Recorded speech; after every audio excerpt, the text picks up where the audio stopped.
बहुत समय पहले की बात है जब नागलोक और पृथ्वी के बीच एक गहरा रिश्ता था।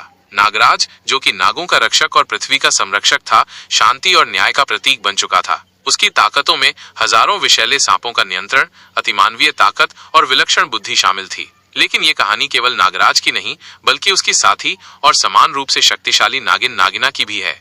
एक रात नागराज को एक विचित्र सपना आता है। सपने में एक प्राचीन नागिन रो रही होती है और उसे एक नाम पुकारती है, विषघड़ी। नागराज चौंक कर उठता है। वह जानता है कि विषघड़ी एक पुरानी दुश्मन थी जिसे वर्षों पहले नागलोक से निर्वासित किया गया था।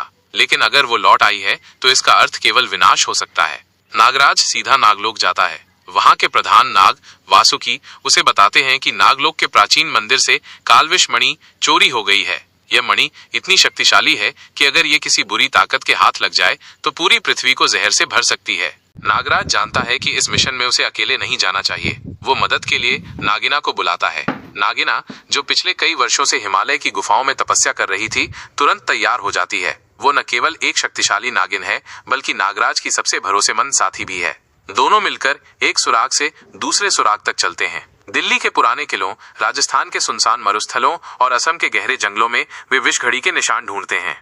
अंततः उन्हें जानकारी मिलती है कि विषघड़ी ने एक गुप्त गुफा में अपनी शक्ति का अड्डा बना लिया है। वहां वह कालविष मणि की मदद से एक नया जहर तैयार कर रही है जो इंसानों को ज़ॉम्बी जैसे नागदास में बदल सकता है, एक ऐसा जीव जो केवल विषघड़ी की आज्ञा मानेगा।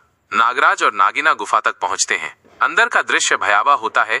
विषैले सांपों की सेना, जहर से सने राक्षसी नाग और बीच में खड़ी होती है विषघड़ी। उसकी आंखों में नफरत जल रही होती है। विषघड़ी कहती है, नागलोक ने मुझे धोखा दिया, अब मैं उसे मिटा दूंगी। नागराज, तू मुझे नहीं रोक सकता। तभी शुरू होता है एक भयानक युद्ध। नागराज अपनी शक्तियों का उपयोग करता है, हजारों सांपों को बुलाता है, अपने शरीर को विष में बदलता है और विषघड़ी की सेना से टकराता है। नागिना अपनी शक्तियों से जहर को बेअसर करती है और अपने विशेष त्रिनेत्र विष से दुश्मनों को नष्ट करती है।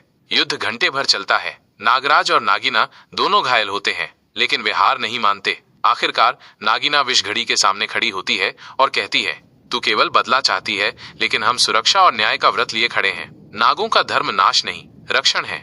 विषघड़ी गुस्से में कालविष मणि को आकाश में उछाल देती है ताकि वो जहर पूरी पृथ्वी में फैला दे। नागराज तुरंत मणि की ओर छलांग लगाता है और उसे पकड़ लेता है। उसके हाथ जलने लगते हैं, लेकिन वो मणि को अपने शरीर में समाहित कर लेता है और उसकी ताकत को बेअसर कर देता है। विषघड़ी हार मान लेती है। नागिना उसे अपनी शक्तियों से बांध देती है और नागलोक वापस ले चलती है, जहां उसे न्याय के लिए पेश किया जाएगा।